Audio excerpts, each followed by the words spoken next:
بسم اللہ الرحمن الرحیم۔ السلام علیکم۔ ویلاگ کہی انکہی کے ساتھ وجی احمد صدیقی آپ کی خدمت میں حاضر ہے۔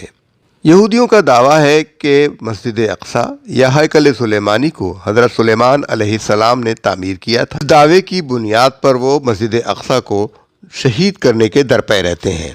مسجد اقصیٰ کو بھی حضرت ابراہیم علیہ السلام نے تعمیر کیا تھا، کعبے کی تعمیر کے 40 سال بعد۔ تاریخ دانوں کا خیال ہے کہ حضرت ابراہیم علیہ السلام نے اسے خود تعمیر کیا تھا یا تعمیر کروایا تھا، لیکن یہ یروشلم کی فتوحات میں شہید ہو گئی۔ حضرت عمر رضی اللہ تعالیٰ عنہ نے اسے بحال کیا اور خلیفہ عبد الملک ابن مروان نے مسجد اقصیٰ اور قبۃ الصخرہ کو دوبارہ تعمیر کیا۔ یہودی جس دیوار گریہ کے سامنے گریہ الزاری کرتے ہیں اس کا نام البراق ہے، یعنی حضرت جبرائیل علیہ السلام نے براق کو یہاں پر باندھا تھا۔ 4 اگست 2017 کے سعودی گزٹ میں عمل السبائی کا ایک مضمون شائع ہوا، جس کے مطابق حضرت ابراہیم علیہ السلام نے اپنے بیٹے حضرت اسحاق اور پوتے حضرت یعقوب علیہ السلام کے ساتھ مل کر بیت المقدس کو تعمیر کیا تھا۔ اس بات کی تصدیق ایک حدیث مبارکہ سے ہوتی ہے جو حضرت ابوذر غفاری رضی اللہ تعالیٰ عنہ سے مروی ہے۔ حضرت ابوذر غفاری رضی اللہ تعالیٰ عنہ نے فرمایا ہے کہ میں نے رسول اکرم صلی اللہ علیہ وآلہ وسلم سے پوچھا کہ زمین میں سب سے پہلی کون سی مسجد بنائی گئی؟ تو نبی صلی اللہ علیہ وآلہ وسلم نے فرمایا مسجد الحرام یعنی بیت اللہ۔ تو میں نے کہا اس کے بعد کون سی؟ تو نبی صلی اللہ علیہ وآلہ وسلم نے فرمایا مسجد اقصیٰ۔ میں نے سوال کیا کہ ان دونوں کے درمیان کتنا عرصہ ہے؟ تو نبی صلی اللہ علیہ وآلہ وسلم نے فرمایا 40 سال۔ پھر جہاں بھی تمہیں نماز کا وقت آ جائے نماز پڑھو، کیونکہ اسی میں فضیلت ہے۔ صحیح بخاری میں اس حدیث کا نمبر ہے 3366 اور صحیح مسلم میں اس حدیث کا نمبر ہے 1161۔ مفسرین اور مورخین کہتے ہیں کہ مشہور یہ ہے کہ بیت اللہ حضرت ابراہیم خلیل اللہ علیہ السلام نے بنایا اور بیت المقدس حضرت سلیمان علیہ السلام نے۔ ان دونوں انبیاء کرام کے درمیان 1000 سال سے زیادہ کا فاصلہ ہے، جبکہ حدیث کی روح سے کعبے اور بیت المقدس کی تعمیر میں 40 سال کا فرق ہے۔ مفسرین کا خیال ہے کہ یہاں حضرت آدم علیہ السلام کا ذکر ہے، انہوں نے پہلے بیت اللہ بنایا اور پھر 40 سال بعد بیت المقدس بنایا۔ قرآن مجید میں جو تعمیر کعبہ اور اس کی بنیادیں اٹھانے کی نسبت حضرت ابراہیم علیہ السلام کی طرف ہے، تو اس کا مطلب یہ ہے کہ سابقہ عمارت کی اثر نو تعمیر اللہ بہتر جانتا ہے۔ لیکن اہل کتاب کہتے ہیں کہ بیت المقدس حضرت یعقوب علیہ السلام نے بنایا۔ اگر یہ قول صحیح ہے تو پھر کوئی شبہ نہیں رہتا، کیونکہ یعقوب علیہ السلام حضرت ابراہیم علیہ السلام کی زندگی میں پیدا ہو چکے تھے۔ بہرحال یہی بات زیادہ مستند معلوم ہوتی ہے کہ بیت اللہ اور بیت المقدس دونوں حضرت ابراہیم علیہ السلام کے تعمیر کردہ ہیں۔ البتہ ان دونوں کے درمیان تعمیر کا جو عرصہ ہے وہ 40 سال کا ہے۔ 40 سال پہلے بیت اللہ کی تعمیر ہوئی اور 40 سال بعد بیت المقدس کی۔ یہودیوں کا منصوبہ گریٹر اسرائیل کا ہے، لیکن اس سے زیادہ اہم بات یہ ہے کہ ان کا وہ منصوبہ جس کے لیے وہ 2000 سال سے بے تاب تھے اور جس کی خاطر وہ باقاعدہ ایک اسکیم کے تحت کام کرتے رہے ہیں گزشتہ 100 سال سے، اس منصوبے کے اہم ترین اجزاء 2 ہیں۔ ایک یہ کہ مسجد اقصیٰ اور قبۃ الصخرہ کو ڈھا کر ہیکل سلیمانی پھر سے تعمیر کیا جائے، کیونکہ اس کی تعمیر ان دونوں مقامات مقدسہ کو ڈھائے بغیر نہیں ہو سکتی۔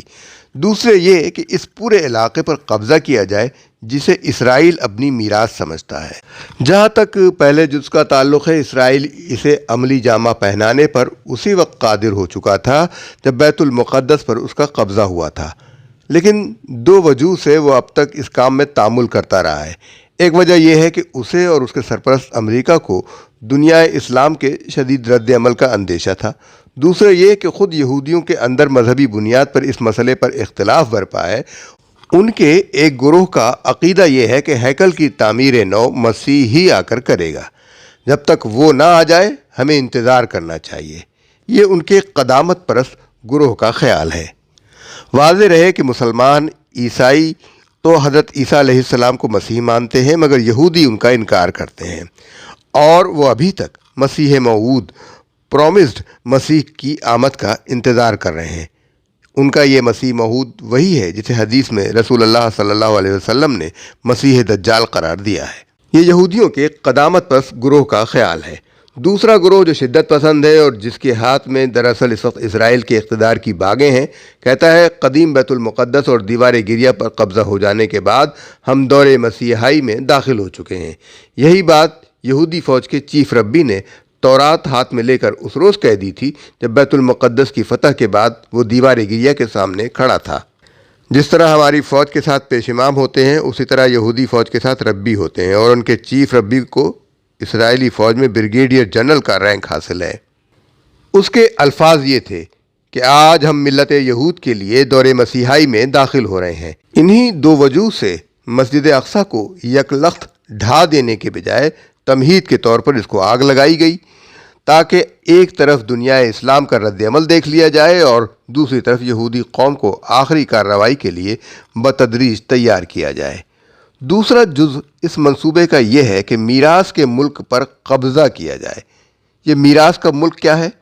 اسرائیل کی پارلیمنٹ کی پیشانی پر یہ الفاظ لکھے ہوئے ہیں: اے اسرائیل، تیری سرحدیں نیل سے فرات تک ہیں۔ دنیا میں صرف ایک اسرائیل ہی ایسا ملک ہے جس نے کھلم کھلا دوسری قوموں کے ملک پر قبضہ کرنے کا ارادہ عین اپنی پارلیمنٹ کی عمارت پر لکھ رکھا ہے۔ کسی دوسرے ملک نے اس طرح کی علانیہ اپنی جاہریت کے ارادوں کا اظہار نہیں کیا ہے۔ اس منصوبے کی جو تفصیل صہیونی تحریک کے شائع کردہ نقشے میں دی گئی ہے، اس کی روح سے اسرائیل جن علاقوں پر قبضہ کرنا چاہتا ہے ان میں دریائے نیل تک مصر، پورا اردن، پورا شام، پورا لبنان، عراق کا بڑا حصہ، ترکی کا جنوبی علاقہ، اور جگر تھام کر سنیے کہ مدینہ منورہ تک حجاز کا پورا بالائی علاقہ شامل ہے۔ اگر دنیا عرب اسی طرح کمزور رہی جیسی آج ہے، اور خدا نخواستہ دنیا اسلام کا رد عمل بھی مسجد اقصیٰ کی آتش زدگی اور اس کے اوپر گولہ باری پر کچھ زیادہ مؤثر ثابت نہ ہو سکا، تو پھر خاکم بدہن ہمیں وہ دن بھی دیکھنا پڑے گا جب یہ دشمنان اسلام اپنے ان ناپاک ارادوں کو پورا کرنے کے لیے پیش قدمی کر بیٹھیں۔ اسی طرح کی تاریخی اور سیاسی معلومات کے لیے ہمارے ویلاگ کو سبسکرائب کیجئے، لائک کیجئے، شیئر کیجئے اور دوسروں تک بھی پہنچائیے، اور اپنے تبصرے سے بھی آگاہ کیجئے۔ امید ہے کہ آپ اسے پسند کریں گے۔ ہمیں اجازت دیجئے۔ اللہ حافظ۔